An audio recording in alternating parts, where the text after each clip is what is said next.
Dedové ruky sa zvyknú modliť, spínať, prosiť o požehnanie z neba. A keď mesiace sto vedia snívať o vôni horúceho chleba,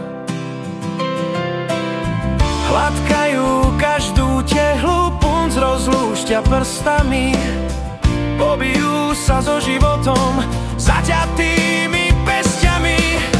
Tie ruky postavili domov, je celý z dreva, tam vysoko v korunách stromov večer si gitara spieva.